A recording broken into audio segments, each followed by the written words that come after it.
Hey guys, we're going to come back and we're going to do some more quadratic inequalities. So here we go. I've got one up here. This one says x squared minus 4x minus 12 is less than or equal to 0. So we're going to first find out where it equals 0. And hopefully it'll be factorable, and this one is. So I'm going to factor it.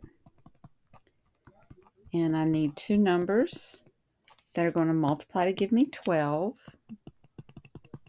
that are going to add to give me negative 4, and I think it's 6 and 2. 6 and 2, it's going to be a negative 6 and a positive 2. So x minus 6, x plus 2, and then x equals 6, and x equals negative 2. Okay, so I'm going to do my number line. So now this one does say equals. So when I do my number line, it does have a equal. These are the numbers where it equals 0. And so these are part of my answers. I'm going to color them in because it does have an equal 0. So now I'm going to figure out where it is less than 0. So I'm going to test points. I'm going to test a number less than negative 2. So let's say test negative 3. I'm going to test a number in between. So let's say 0. And then I'm going to test a number bigger than 6. So let's say 7. So I'm going to plug in negative 3. I can plug it into the original. So negative 3 squared minus 4 times negative 3 minus 12. It's 9 plus 12 minus 12. That's 9. Is that less than or equal to 0? No. All right, so I'm going to test 0.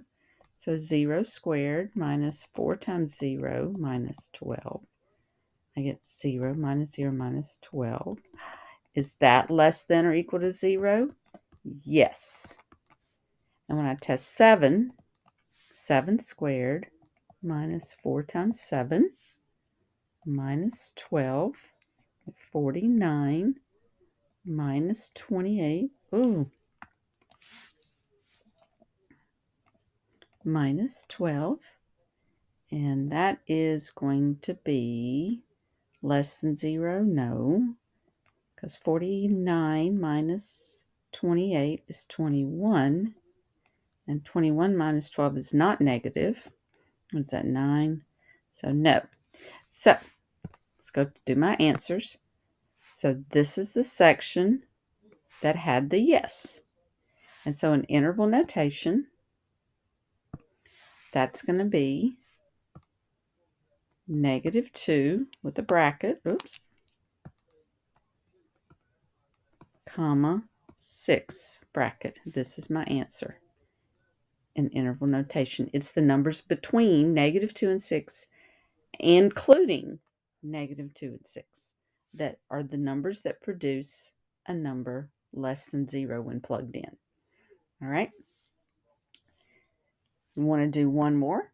We'll do one more. I'll go to another slide. Let's do one more.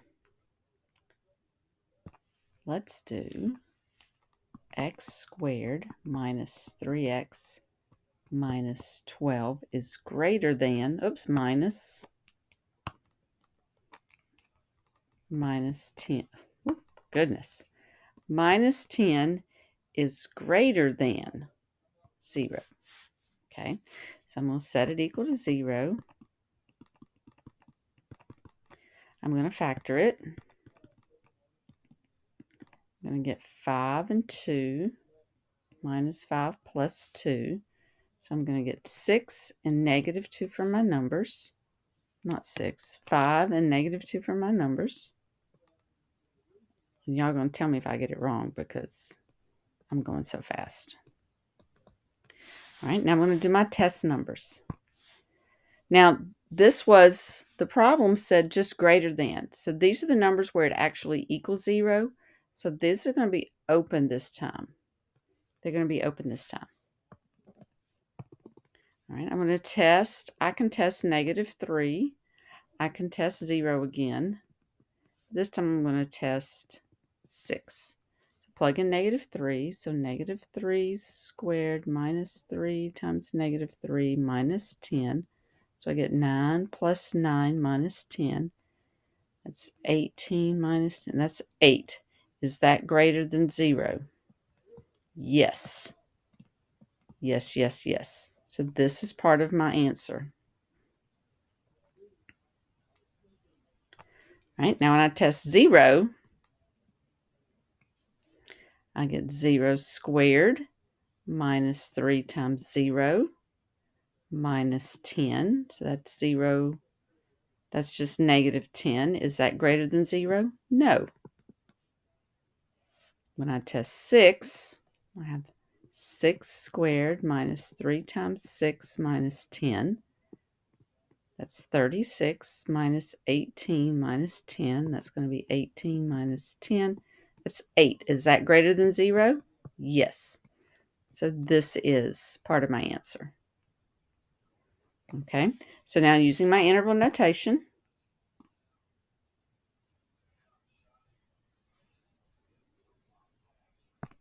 this is negative infinity to -2. So I have negative infinity to -2, open, skip a section in the middle, and 5 to positive infinity.